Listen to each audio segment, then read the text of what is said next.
Good morning from McDonald's car park. Today we are driving to pretty much Parc Asterix, aren't we? Pretty much. Yeah, so we're starting a journey in Crewe today, down to the Eurotunnel, Folkestone, then under the water where you can't see any water, and then into France and the drive towards Parc Asterix. So in this video we're going to be showing the route that we've taken, some tips on this journey, prices and all stuff like that. But before we get started, the third person that's with us right now, Stephen, has got a little presentation to make. So I'm just going to turn the camera around, Stephen, so you can do this. So we know how much you like wooden roller coasters, Mark, so we've got you a bit of new merch. Mate, I'm kind of a little bit nervous now, to be honest.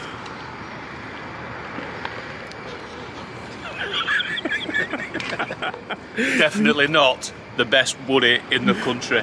Best woody in the world, mate. Speechless. Speechless. Mate, much appreciated. I'll wear it. Anyway, let's go to France.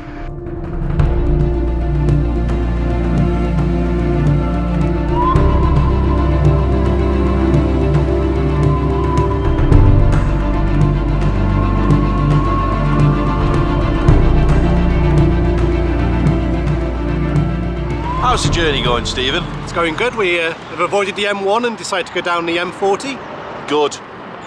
I have a really bad experience of the M1 when with Stephen, so if you do ever, for whatever reason, go on a journey with Stephen and somebody suggests the M1, Don't do it. Either get out of the vehicle. Just then you got taken out. Yeah, obviously that bird likes the M1. Yeah, low flying object. Yeah, it's going all right. I'm driving and I'm enjoying it so far. Traffic's been acceptable. We're expecting that to get a little bit worse soon, but it's what it is. It's Good Friday, and you're looking forward to me driving onto a train, aren't you? Yeah, I do like trains, so driving onto a train be a good experience. I'm from Crewe, so I like trains by default. You know, it's just, we're born with that. It's like, oh, choo choo, all aboard, first words. Right, anyway, onwards and upwards, let's go. Oh, well, actually we're going downwards, aren't we? Yeah. Going down the country, so yeah, we'll see you somewhere on the motorway network, wherever it may be.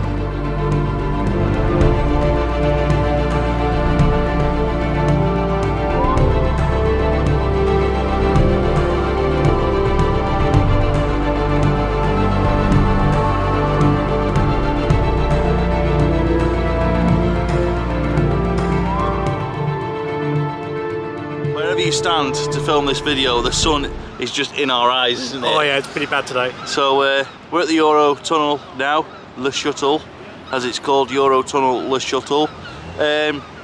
We got here probably about 2.5 hours earlier than we actually expected, which has meant that we're now able to go on the train earlier than expected. We were due to go at 3 o'clock or 4 o'clock. Yeah. And we're now going at 2:20, so we've got about an hour to wait. We've been in, got some food, and now we've got to go to the AA shop, get some bits for the lights and get a UK sticker. When you do drive to France, be mindful that you will get on the spot fines for not complying with their rules. That includes having like a accident warning triangle in the car, having high vises, having breathalyzers, having stickers on your lights to deflect the lights in the correct way, and also a UK sticker is now a requirement again. There was a brief period where they weren't required, but they are now required again. So there's quite a bit to do, isn't there? Yeah, it's a fair bit to know, so. And yeah, it is very, very, very bright. But it was a good journey. Glad we've been able to get on an earlier one. We could have got an even earlier one, but that would have cost us all an extra 80 quid. So we decided to go and get a sausage butty, or in Stephen's case, a Burger King. Yeah, but he's very happy about his choice.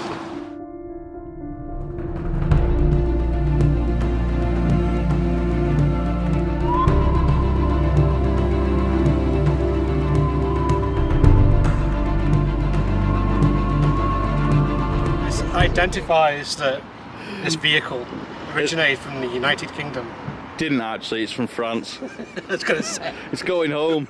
It's actually going home, so yeah, you do have to put a UK sticker on now. We're not actually sure if we've put these Euro lights on correctly, but this is an example of what we were talking about with the lights. So you have to put them in a certain place to deflect where the light goes, because obviously we're driving on a different side of the road when going to France and to Europe, so something to bear in mind as well. If you are driving your own car to Europe, you do have to do little bits and bobs like that. It's probably worth doing all this before you get to the Eurotunnel rather than doing it an hour before you're getting on it. Stephen was in charge of putting the lights on, so if they are wrong, I believe he's agreed to pay the fine. I hope it's right. The instructions, have we still got the booklet? They're in the car. The car's open if you want to get them. They're in the front door somewhere. He's gone to get the paperwork. Nobody likes paperwork, do they? There you go. So these are the instructions. Here we go. Am I in shot? You are in shot now, yeah. Doing the important documentation. Good job you're not doing the passport checks at this speed. So he's brought his newspaper actually. Right, hold on, we're going to zoom in on it, I think. Well, it helps if you hold it the right way. It does. You weren't looking at it upside down when we did it, were you? No. So there we go. Yeah. So, yeah. There's a lot of different ways that they can be fitted to different vehicles. Yes.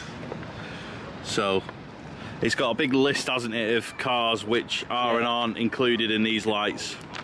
Yeah, on the back there. So yeah, it does cover most models. It does. But yeah, looks like something you get in your newspaper advertising your local chippy, something like that. Yeah, to be fair, you could wrap up your fish and chips in there, so, and all would be good. Excellent. And how was your Burger King? It was Burger King, innit? You know, it was all right. Yeah, that's the main thing. Fast food. Yeah, which wasn't very fast, to be fair. To be fair, it wasn't as fast as Starbucks, was it? But, no, it wasn't. Well, it wasn't that bad. No. All good. Good times. What's Mark up to then? Do you want to introduce Fiona to a video at last? What do you want me to say? Well, think on your feet, it's what you normally do. That's normally about rides. Yeah. Not introducing people, I'm rubbish at that. Well, noticed. I think hello, this is Fiona would have done. Yeah, probably. Introduce myself. There we go. Looking forward to Asterix? Yeah, I can't wait to get on it, to be honest. Yeah. Looking forward to the B&Ms. Yeah. And obviously get on 2 Tatis as well. What about Zeus? I don't know, I don't really agree with the trains. No. We'll wait and see what it's like. Go an open mind. I am going to try it backwards also. Same. That'll be good. Good stuff. You excited, Fiona? Yep, looking forward to Tatis and backward ride on Zeus. I think it should be interesting. Spot on then, let's go.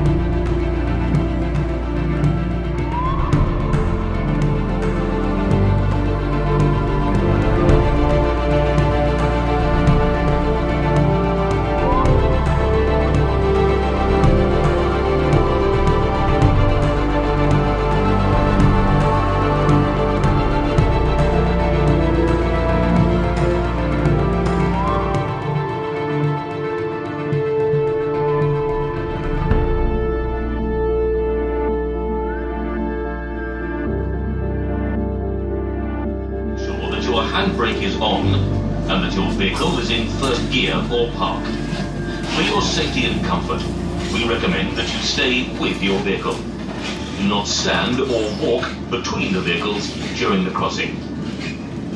As a safety measure, please open sunroofs or vents and keep your windows open halfway throughout the crossing. We would like to remind you that Finally get over into France. Flash photography and smoking are strictly forbidden on board. Alright, so far, isn't it? Without fire detection No systems. hold up, straight through. On an earlier If you train. require Not any gonna do assistance,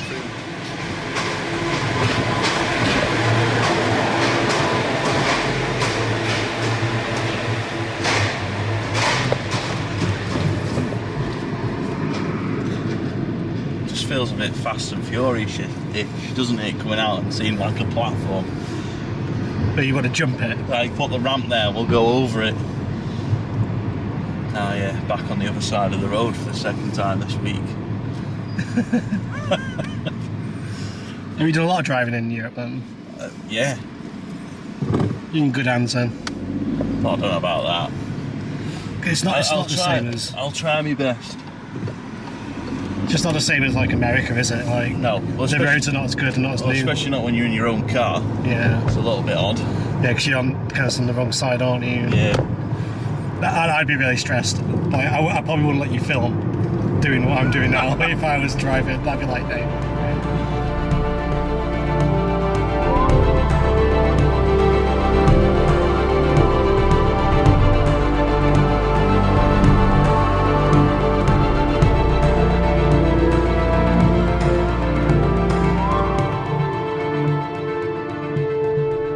Here we are then, about how many hours and miles into this trip?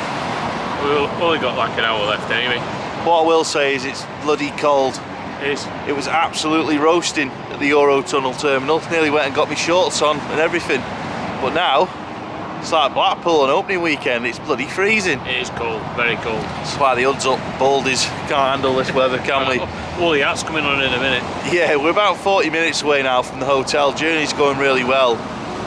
Obviously that can change in a blink of an eye, but it's been good so far, and yeah, looking forward to getting to the hotel. I will do a hotel room tour when I get there, do some last sort of talking about the kind of information from the trip. Before I do forget though, just want to mention that the Eurotunnel costs £160 return, which I think on Easter weekend is absolutely spot on. It's a lot cheaper than going on the plane, which would have been best part like 300 quid each. That 160 quid was literally all of us. It wasn't like each, that was it, that was the journey. So yeah, all good, time to carry on.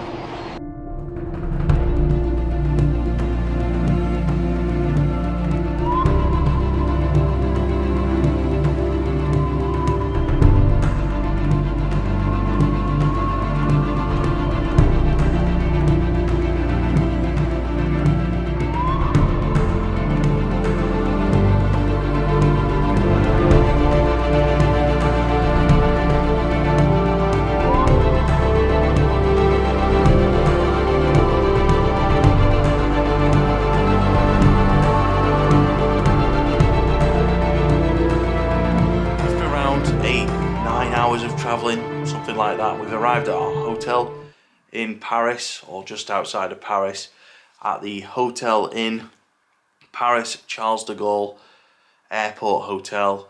It's literally right next to Charles de Gaulle Airport, which is something I'm going to talk about in this video, because if you're not a driver, obviously today's travel vlog is probably not going to be very helpful. However, there is a very easy option of getting to Parc Asterix if you don't drive, and that is flying from the UK. You can get to Paris Charles de Gaulle from several of the UK airlines, whether it be with from the UK airport, sorry, whether it be with Ryanair, EasyJet, British Airways. Pretty much all of them come to Paris from various UK airports. The prices are always pretty expensive. Oh, of course, Air France as well. How could I forget that one? But yeah, the prices are usually pretty expensive to fly here. But if you don't drive, that's pretty handy that you can fly here, because I believe there is a shuttle bus from Parc Asterix to the airport to Parc Asterix, and Parc Asterix also has accommodation on site. I have stayed there. I stayed there in 2019. It's an absolutely gorgeous hotel. I'd have loved to have stayed there on this trip, but it was just, I'll be honest, it was out of the budget. It's just not realistic to even think about staying there on this trip. But if you don't drive, or you don't want to drive in Europe, then Parc Asterix is a very easy park to get to. Fly to Paris Charles de Gaulle, get the shuttle bus to Parc Asterix, have your day at Parc Asterix, and then stay on site, or use the local taxi or bus services to stay nearby. But yeah, we are in this hotel. Used to be a Best Western hotel. We arrived, we parked up, the car park is rough, and we were like, oh no, last thing we want after a big trip is a terrible hotel. So we were a little bit like, oh Jesus, what is this? But it's all good. The hotel is really nice. The check-in was decent. Paid €162 for 2 nights. My own room. It looks clean, it looks nice, it feels decent. I'm sat on one of the chairs in the room, looks comfortable. But I hope we've covered this trip pretty well in this first travel vlog since 2019. If there is anything that you feel like we've missed, please let us know in the comments, and if there's anything about this kind of trip that we can answer, we definitely will do. Just a little recap on the prices then. £160 for the Eurotunnel, split between 4 of us. This room is my room, 160 something euros that I've paid. There's another 2 hotels on the trip, but they're not going to feature in this travel vlog because the video will be on before we even get to those hotels. I will talk about those at some point on social media though. And the fuel, I filled up my car in Crewe, 60 quid. We used about probably half a tank to get down to the Eurotunnel. We've filled up again since, we filled it back up, and we've not used that much fuel. There's still over half a tank left, so I think I've done well on fuel. Been at around 55-60 miles per gallon, which is decent. And yeah, just a good journey, good smooth journey on a bank holiday that it could have been absolutely terrible to drive here, to be honest. It could have been a 15-hour journey with traffic, but it really hasn't been. So it's now time to relax, time to look forward to Parc Asterix, which is only 15 minutes away from this hotel. Probably going to go and see if we can have a look at the Concorde, the fake Concorde outside of Charles de Gaulle, because the Concorde aircraft means a lot to me. So go and have a look at that if we can, find a supermarket, get some snacks, and get ready for a day at Parc Asterix. So if you've enjoyed this travel vlog, please give it a thumbs up. Let us know in the comments what you thought, and we will see you at Parc Asterix.